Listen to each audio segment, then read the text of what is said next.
No, not Starbucks. They're closing down in Portland? But why? Isn't Portland this bastion of leftist utopianism? Hasn't it become a shining beacon for all of this country? No? What possibly could have happened? Oh, safety concerns. Starbucks shop in the Pearl District will close permanently on Friday, citing safety concerns. It's the third Portland closure in 3 months. Y'all have pandered to the psychopaths to the point where you can't even get your nasty burnt coffee anymore. Okay, Starbucks, coffee's pretty bad. Not a fan. Don't like it. But their nitro cold brew, it is so good. I got no problem admitting that. I love the Starbucks nitro cold brew. It's just good. That's reality. And it's unfortunate then that you will no longer be able to get it in the Pearl District because Starbucks wanted to entertain psychotic woke ideology several years ago, and it's backfired to an insane degree. But you know what I have for you today? It's not just Starbucks. It is also Wawa. Crime drives popular Wawa chain out of downtown Philadelphia. In these deep blue districts, Portland and Philadelphia, they are losing their conveniences and their luxuries because they support psychotic policies that allow criminals to run rampant, destroy everything, and now you don't get to have nice things.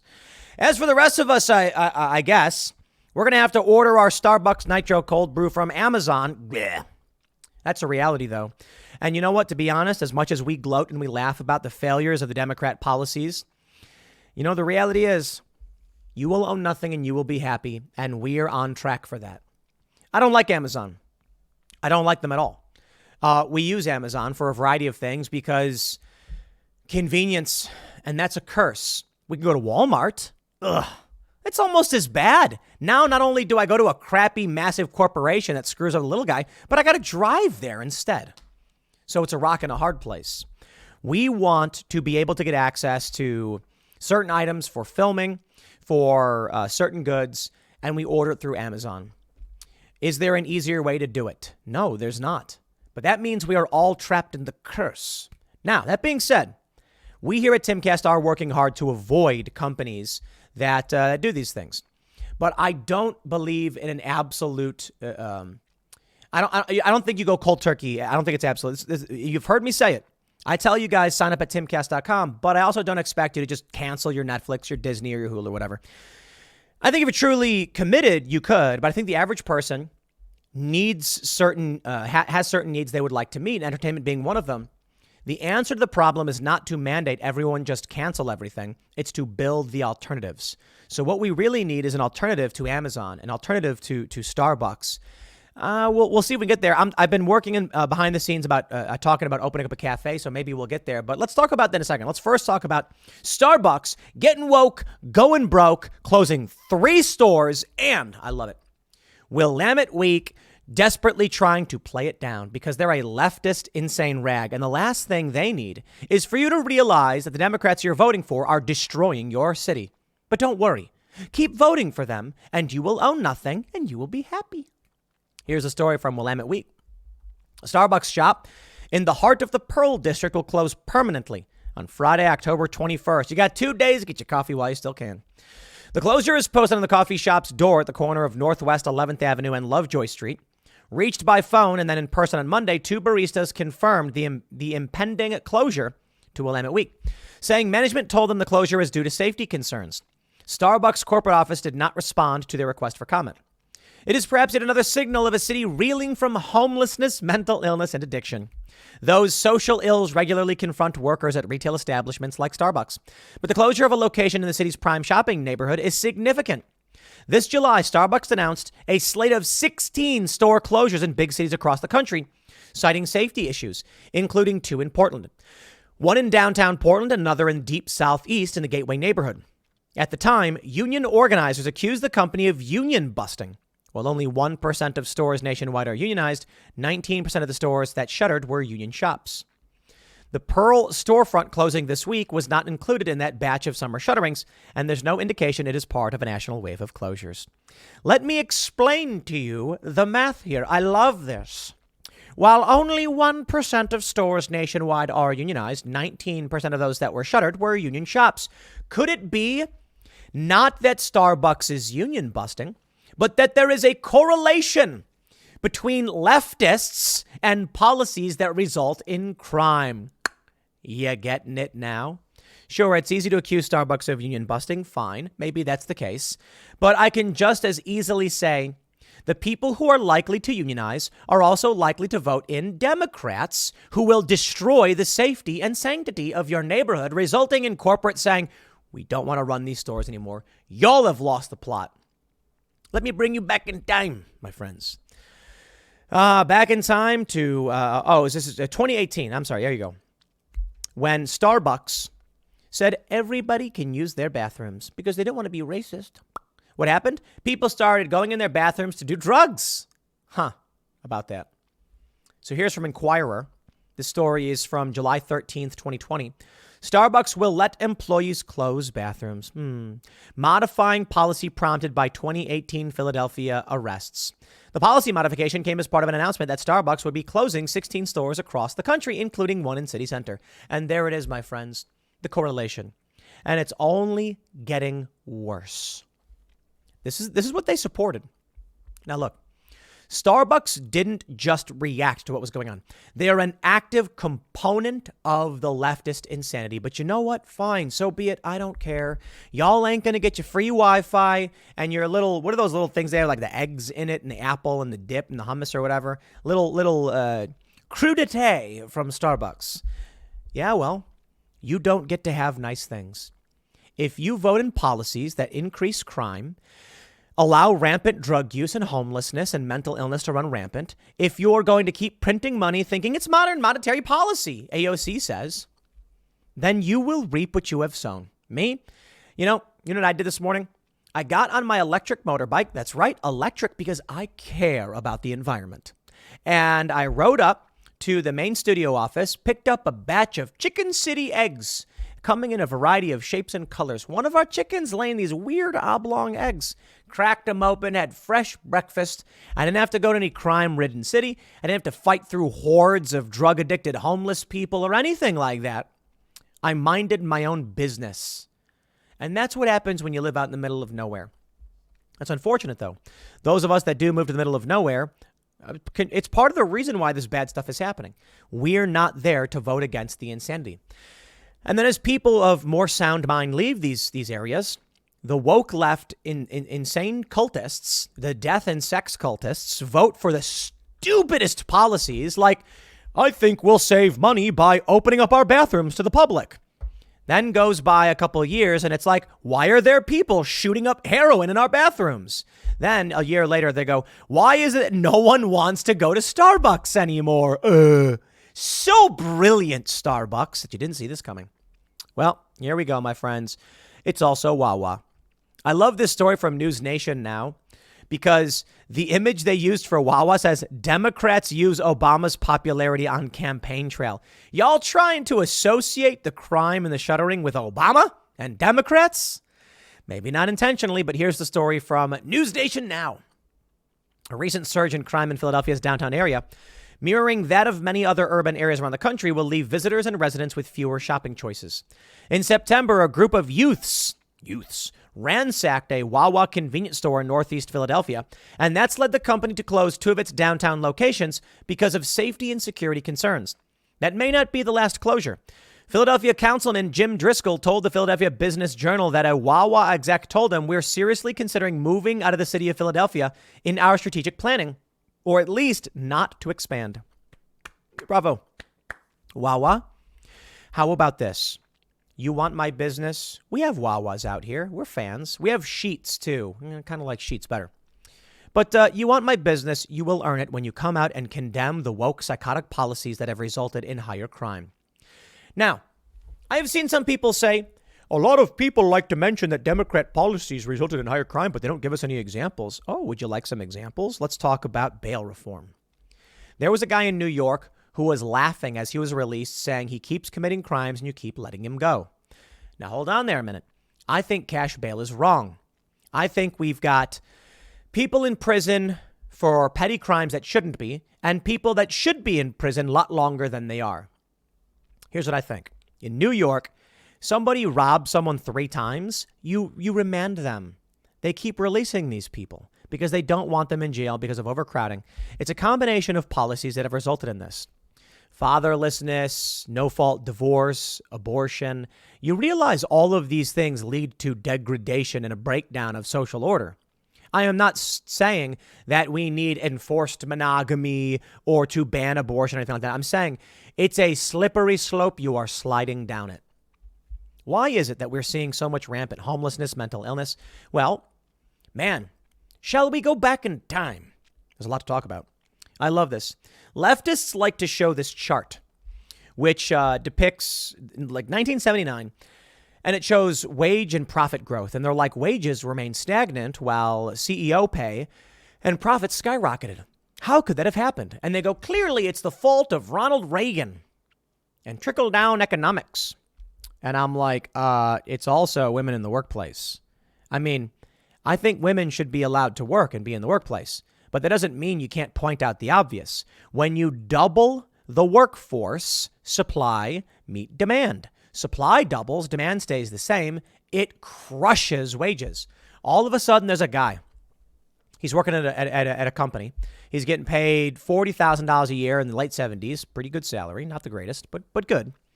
And they go to him and say, look, you're expensive, and we've got someone who can replace you for $30,000. And they, oh, $30,000? How can they afford that? With a family? Well, actually, the guy's wife works. So combined, they're making $60,000, and they actually have more money than you do on your $40,000 a year salary. You can take a pay cut or you can get out. Someone applies for a job and says, look, I've got a wife and 3 kids. I need to make $50K a year. And they go, this guy over here, he's willing to do it for 30 because his wife has a job too. And they don't have kids, or they have 1 kid. And it's just like, okay. The reality here is that for better or for worse, and this is not a moral value judgment or anything like that, women in the workplace resulted in people having less kids. It resulted in lower wages. I'm not saying it's a sole factor. I'm not saying it means women shouldn't be working. No. I'm just saying consider that. Now we need to look at that and say, if that's an issue, how do we rectify it? Well, the response from the left simultaneously is maximize the supply of labor, but then force the companies to pay more. It doesn't work that way.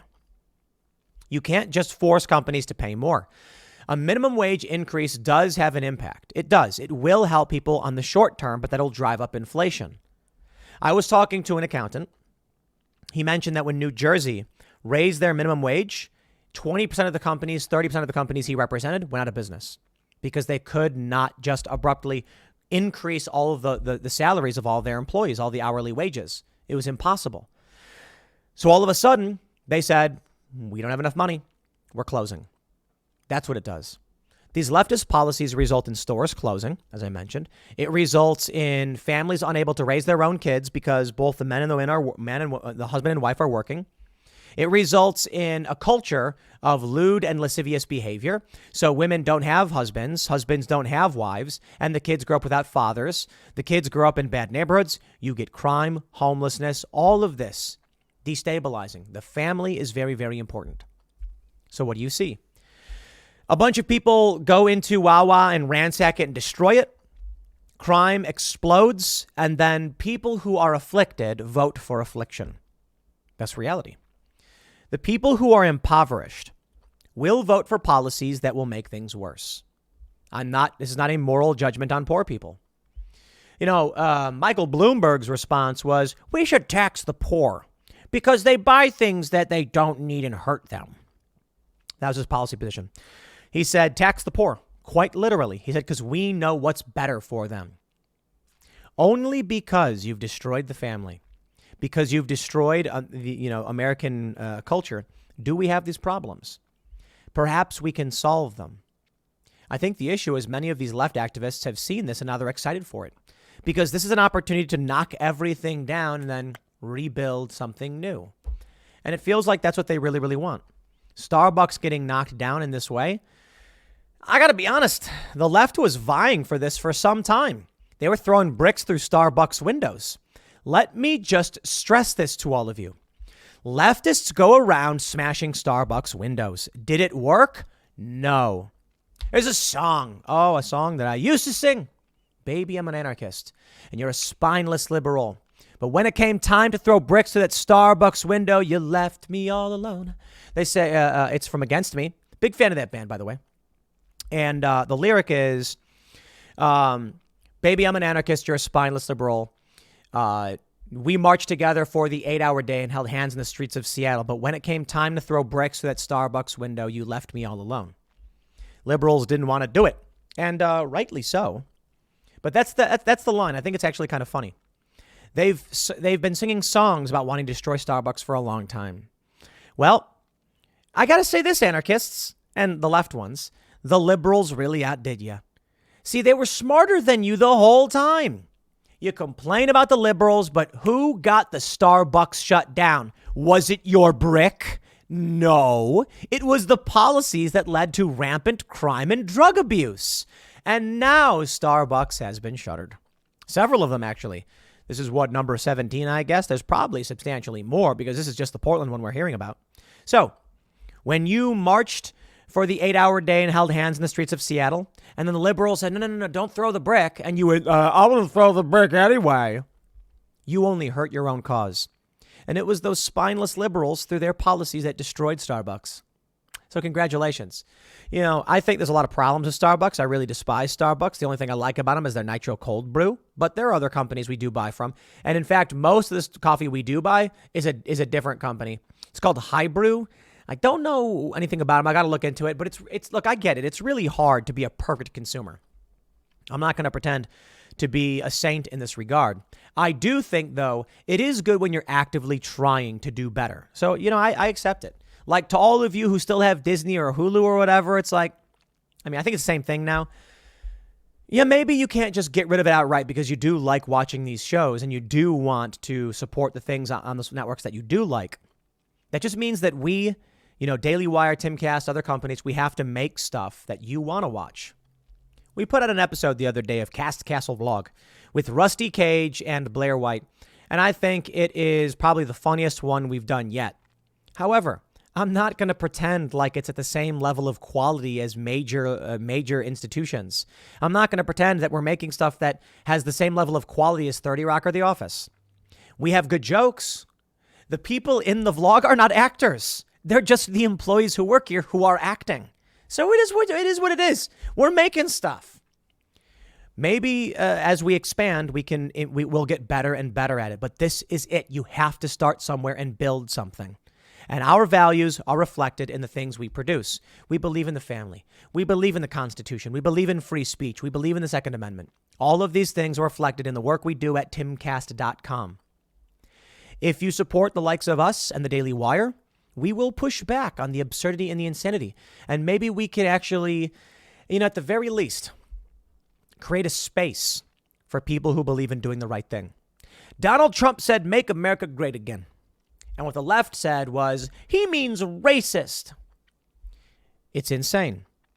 Here's what I hear when Donald Trump said, "Make America great again." You know what I hear? You know what I see? I see families of all different backgrounds, be it Latino, Asian, black, white, waking up for breakfast with their kids, having eggs and bacon, none of that sugary stuff. We don't need that. And a glass of milk. There's a good amount of sugar in milk, but it's okay. And real organic grass-fed milk. And this family, imagine, you know what? They don't have to be white, okay? The left makes that up. Imagine it is a Latino and black mixed-race family. Oh, no. That's what I imagine as America being great again means. It means people of all different backgrounds smiling, going to work, coming home, not having to work their fingers to the bone, good jobs in America, sustainably sourced, environmental protections, all of that good stuff. Within reason. Environmental protections within reason. A community of individuals of varying backgrounds and religions and faiths who recognize the value of the Constitution, live together, learn together, laugh together. Wages going up, economic prosperity, unemployment down, and we were seeing these things. That's why across the board, Trump was doing well in the economy. But who was it who got angry with Trump? White upper class voters, the people the left claims to oppose, the wealthy white people, but they're the ones who are woke. In the end, a major shift happened with black voters and Latino voters and Asian voters, working class voters. The real working class diverse coalition moving towards the Republican Party, MAGA, and Donald Trump. If you like Starbucks, you're allowed to. I'm not a fan. I think they're too cutthroat. But you're allowed to have a Starbucks and go there and not have to worry about this stuff. But the policies enacted by the left has destroyed these institutions and these businesses. You know, I'm not going to shed a tear for Starbucks, to being completely honest. You reap what you sow. You support this stuff, then it's only funny to me. They tricked you into destroying yourselves. You know what I want to see? More mom and pop coffee shops. That's what I want to see. More small businesses competing with Starbucks, competing with Walmart. These are big chains that are destroying them. I want to see Amazon being unnecessary. Take a drive through any small town downtown, and what will you see? Empty storefronts. It's sad. You know why? We used to walk down the street. There's the butcher shop. There's the coffee shop. There's the milk shop.